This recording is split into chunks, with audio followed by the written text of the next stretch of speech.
Olá pessoal, tudo bem? É o Alberto. Vou deixar aqui uma mensagem para vocês aqui que está em 2 Crônicas, capítulo 20, tá? O título aqui é Josafá derrota Moabe e Aminon. Vou começar aqui agora, tá? O capítulo 1.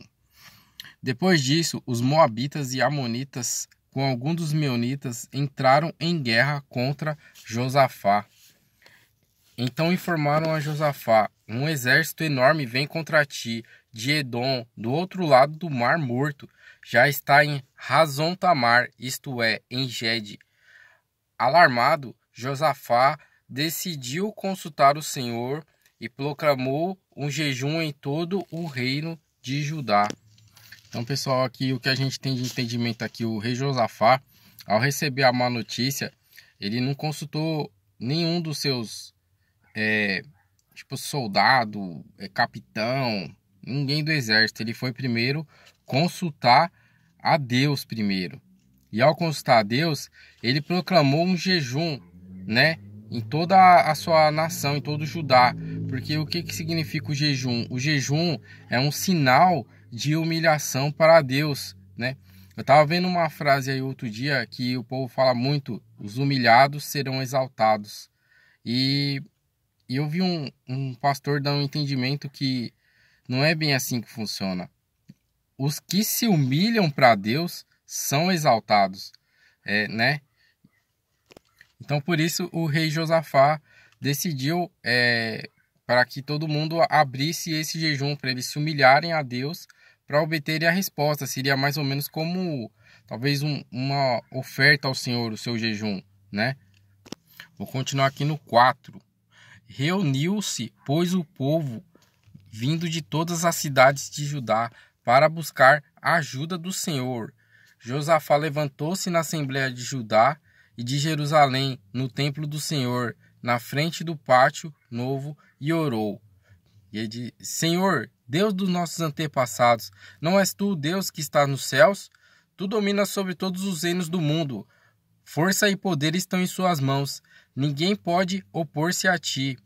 Não és tu, nosso Deus, que expulsaste os habitantes dessa terra perante Israel, o teu povo, e a deste para sempre aos descendentes do teu amigo Abraão?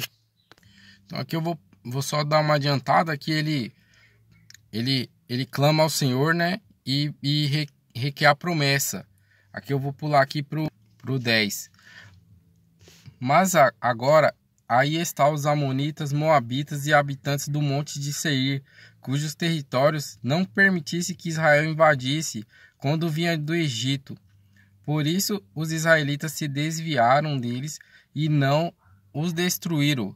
Vê agora como estão nos retribuindo, ao virem expulsar-nos da terra que nos deu por herança. Ó nosso Deus, não irás tu julgá-los?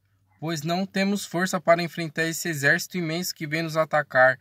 Não sabemos o que fazer, mas os nossos olhos se voltam para ti.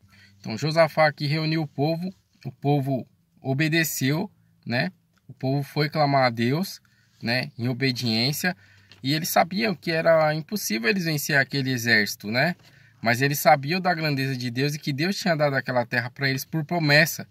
Então eles clamaram ao Senhor, apresentou as causas, né? E o Senhor vai responder. Os povos, os amonitas, moabitas e os do monte de Seir, foi um povo que foi livrado, né? Porém, alguma soberba, algum orgulho deve ter crescido dentro deles, né? Eles devem ter se formado numerosos, né? E provavelmente quiseram tomar todos os locais para eles, né? Devido ao orgulho, né? E nem se lembraram que o povo de Israel não destruiu eles, talvez quando era um povo menor. Trazendo aqui para os dias de hoje, às vezes nós fazemos o bem para algumas pessoas e às vezes não obtemos o retorno que esperamos, né? Às vezes devido à posição que estamos, né? As pessoas querem nos humilhar. Ou até ao contrário, às vezes até nós, né? Às vezes em algum tipo de situação, às vezes nós queremos se sobressair perante essas pessoas, né? E isso não é o correto, né? A gente tem que sempre tentar ser humilde, né? O máximo possível. Mas vamos voltar aqui para o verso 13. Todos os homens de Judá, com suas mulheres e filhos, até os de colo, estavam ali em pé diante do Senhor. Estavam reconhecendo a grandeza de Deus.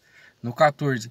Então o Espírito do Senhor veio sobre Jaziel, filho de Zacarias, neto de Benaia, bisneto de Jeiel, e trineto de Matanias, levita e descendente de Asaf, no meio da assembleia.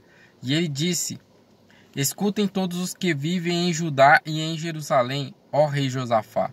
Assim lhes diz o Senhor: não tenham medo, nem fiquem desanimados por causa desse exército enorme, pois a batalha não é de vocês, a batalha é de Deus. Olha só o que Deus fala para esse povo, gente. É uma promessa muito forte e foi o resultado das orações, né? Às vezes Deus nos dá uma palavra, né? E a gente não confia, porque não sabemos como Deus vai fazer. Às vezes a gente quer que Ele faz amanhã, a gente quer daqui a 2 dias, mas às vezes tem um certo período que devemos respeitar, né? Se Deus falou que Ele vai te dar a promessa, Ele vai te dar, Ele vai cumprir. Ó, a questão do tempo aqui, nós vamos ver que o Senhor fala amanhã no verso 16.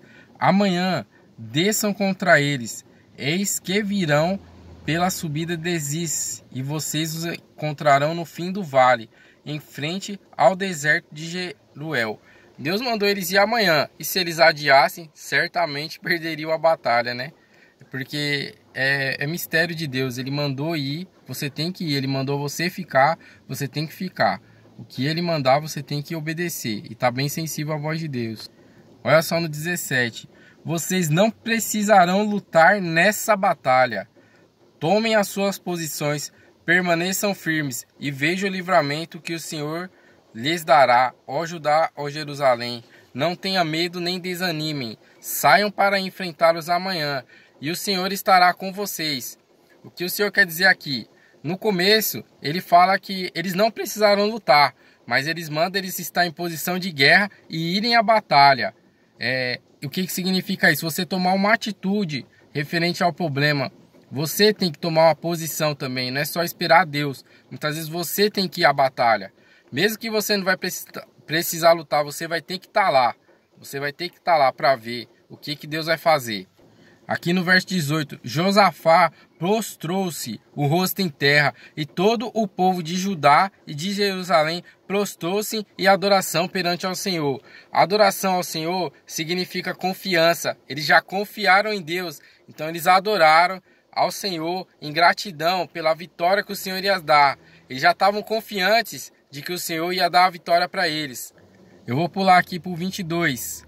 Quando começaram a cantar e a entoar louvores, o Senhor preparou emboscadas contra os homens de Amon, de Moabe e dos montes de Seir, que estavam invadindo Judá, e eles foram derrotados. Os amonitas e os moabitas atacaram os dos montes de Seir para destruí-los e aniquilá-los. Depois de massacrarem os montes de Seir, destruíram-se uns aos outros. Olha só que maravilhoso, gente. O próprio povo que ia atacar a cidade, eles mesmos brigou entre eles. Olha só, eu imaginando, tá? Não tá na Bíblia isso. Mas você imagina o povo do Monte de Seir, que foi o que foi destruído primeiro. Provavelmente eles estavam na frente da batalha. E aí eles quiseram atacar primeiro. E às vezes os moabitas lá falaram: não, vocês não vão atacar primeiro não. Quem vai atacar vai ser a gente. E aí começou a confusão. A gente vê isso aí muito acontecer até no nosso meio, né? Às vezes por orgulho, às vezes até a gente cria uma confusão por coisa besta. Até na nossa família, na nossa casa, no trabalho. Olha só como Deus confundiu eles para eles perderem a batalha. Vou continuar aqui no 24. Quando os homens de Judá foram para o lugar onde se avista o deserto, olharam para o imenso exército. Viram somente cadáveres no chão. Ninguém havia escapado. Então Josafá e seus soldados foram saquear os cadáveres. E encontraram entre eles grande quantidade de equipamentos e roupas e também de objetos de valor. Passaram 3 dias saqueando. Não havia mais do que eram capazes de levar. No 4º dia eles se reuniram no vale de Beraca, onde louvaram ao Senhor. Por isso até hoje esse lugar é chamado de Vale de Beraca. Então assim, por eles ouvirem a voz do Senhor, eles nem precisaram lutar, né? E ainda ficaram com os despojos da guerra, né? E o que eles fizeram? Adoraram ao Senhor, engrandeceu ao Senhor. Porque às vezes a gente ganha uma batalha e não engrandece o nome do Senhor. A gente luta, Deus dá a vitória e a gente esquece de engrandecer o nome do Senhor. Esquece que foi Ele quem fez isso. Aqui eu vou só finalizar aqui, né? Depois, sob a liderança de Josafá, todos os homens de Judá e de Jerusalém voltaram alegres para Jerusalém, pois o Senhor os enchera de alegria, dando-lhes vitória sobre os seus inimigos. Entraram em Jerusalém e foram ao templo do Senhor, ao som de liras, harpas e cornetas. Olha aí, eles dando gratidão, glórias a Deus. Que Deus se alegra quando a gente glorifica o nome dele.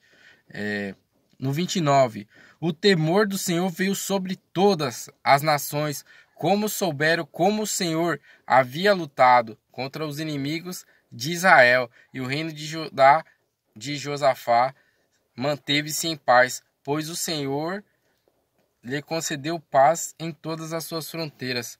Olha aí, pessoal, como vale você confiar em Deus, ouvir a voz de Deus e agir. Só que aqui tem algumas partes, né? Ele entregou o problema para Deus, ele jejuou e ouviu aquilo que o Senhor tinha para falar para ele agir. Então, assim, tem vários passos que ele fez aqui para obter a vitória que muitas vezes nós pulamos, né?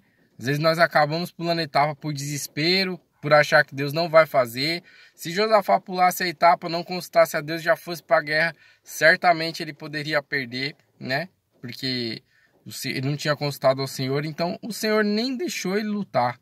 O Senhor causou confusão e nem deixou que ele lutar, simplesmente para provar quanto ele é Deus, tá bom?